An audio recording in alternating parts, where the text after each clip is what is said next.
मोजां बाथ्रा जमदुवार दखरा दुलाराय बर' फरायसा आफाद बिथांमोना दुलाराय बर' फरायसा आफादनि बानजायनायाव बर' हारिनि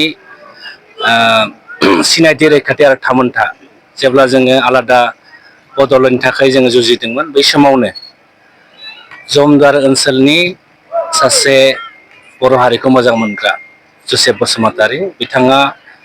गावनि जिउखौ बावसोमनानै बर' हारिनि सिनायथि आरो रैखाथिनि थाखाय बावसोमदोंमोन आरो बिथाङा बर' हारिनि थाखाय मुंख्लं जालांबाय आरो बिथांनि जि गेदेर अबदान बिथांनि बे अबदानखौ अराय गोजोर खालामनो थाखाय जमदुवार दखरा दुलाराय बर' फरायसा आफादा बोसोरफ्रोमबो बिथांनि मुङाव जोलुर बादायलायनाय होनाय जायो आरो फैयै फैयै देग्लाय 2025 मायथाइयाव बियो 11थि बोसोराव आगान सुरबाय। रायमना ओनसोलनि जमदुवार ओनसोलनि जेसेबां बर' गामिफोर दङ बे बर' गामिनि जायफोर गेलेनायखौ मोजां मोनो बिथांमोनखौ लानानै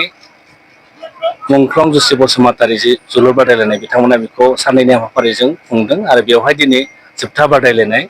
बे बादायलायनायाव आङो आलासि महरै थानो मोननानै जोबोद गोजोननाय मोनदों। आङो बेनि थाखाय जमदुवार दखरा दुलाराय बर' फरायसा आफादनि गासै बिबानगिरि बिथांमोनखौ साबायखर बावदों आरो बे हालामनि गासै रायजो राजा बिथांमोना बे हाबाफारिखौ जाफुंहोनायनि थाखाय आं रायजो राजा बिथांमोननिसिमबो साबायखर बावहरदों आरो जों थानो गेलेनायनि गेजेरजों फुटबल गेलेनायखौ जों गेलेनाय हिसाबै सानाखै बे फुटबल गेलेनायनि गेजेरजोंनो बड'फा उपेन्द्रनाथ ब्रह्मआ जि मोनसे सिमां नुदोंमोन बर' हारिखौ गेरेमसा महरै दानाय बिथांनि बै सिमांखौ जोङो फुटबलनि गेजेरजोंबो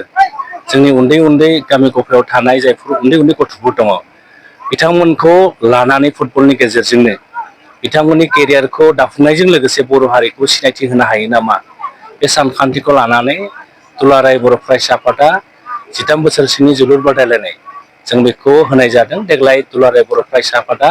4थि बोसोराव आगान सुरबाय आरो जोंनि बादायलायनायखौ फैगौ अक्ट'बर दाननिफ्राय जों बादायहैनाय जागोन आरो जों नुदों बे बादायहैनायनि गेजेरजों गामि गफायाव जायफोर गामियाव उन्दैनिफ्रायनो फुटबल गेलेनो रोङो बिथांमोनखौ मोनसे मन्च होनायजों लोगोसे बै गामियाव दाना मा नुदों जोङो फुटबल गेलेनायनि मोनसे जि मोजां थासारि बेखौ जों मोजां रोखोमै जानाय नुदों। दुलाराय बर' फरायसा आफादा बेखौ नोजोर होनानैनो 2024 मायथाइयाव आथिखालनि दुलाराय बर' फरायसा आफादनि गोख्रों आफादगिरि दिपेन बर'नि दैदेननायाव बड'फा उपेन्द्रनाथ ब्रह्मनि मुङैनो जों बड'फा FC मोनसे फुटबल जों टिम दादोंमोन आरो बे फुटबल टिमा देग्लाय आसाम फुटबल एस'सियेसननि जिदि बानजायनाय इन्टार क्लाब आन्डार 13 फुटबलाव बड'फा FC आबो जों बादायनो खाबु मोनदोंमोन आरो बादायनानै गुवाहाटीनि नेहरू स्टेडियामाव